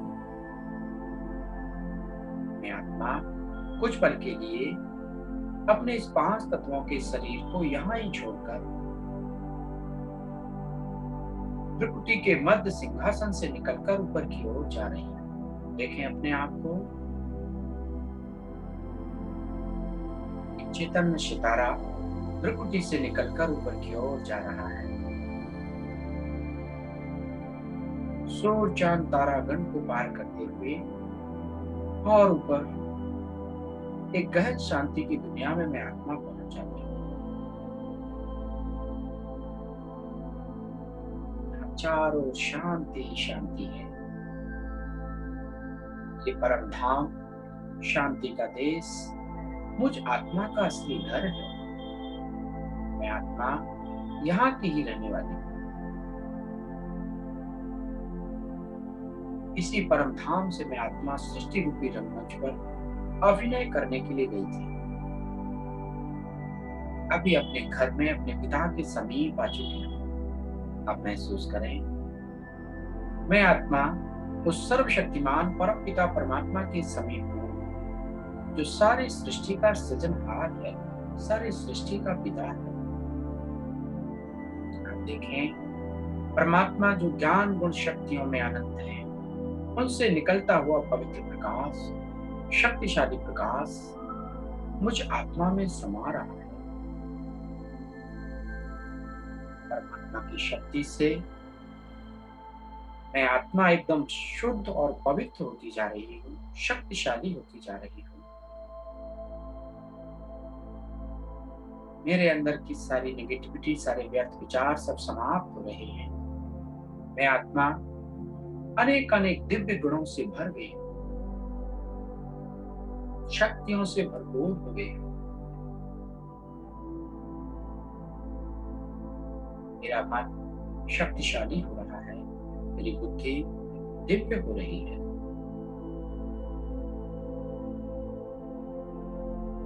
कितनी सौभाग्यशाली हूं मैं आत्मा जो परमात्मा के समीप आने का मुझे मौका मिला। वह मेरा श्रेष्ठ भाग्य, स्वयं भगवान से मिलने का मुझे मौका मिल रहा है। आप फील करें सर्वशक्तिमान अपनी अनंत किरणों से, शक्तिशाली किरणों से मुझे भरपूर कर रहे हैं।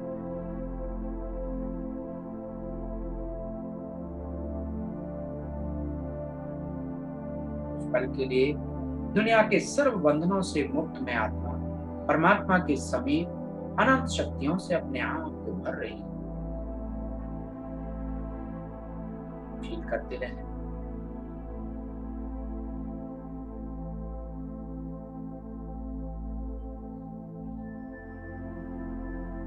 परमात्मा से शक्तियां लेकर के अब मैं आत्मा वापस इस परम धाम से नीचे की ओर आ रही हूँ। सूर्य चांद तारा वन से नीचे और नीचे 5 तत्वों की दुनिया में, 5 तत्वों के शरीर में तृप्ति के मध्य सिंहासन पर आ जाती हूँ। जैसे ही मैं आत्मा इस शरीर में आती हूँ, आत्मा का वो पवित्र प्रकाश पूरे शरीर में फैलने लगता है। पूरा शरीर एकदम स्वस्थ और शक्तिशाली हो रहा है और शरीर से चारों ओर वो पॉजिटिव वाइब्रेशन फैल रही है।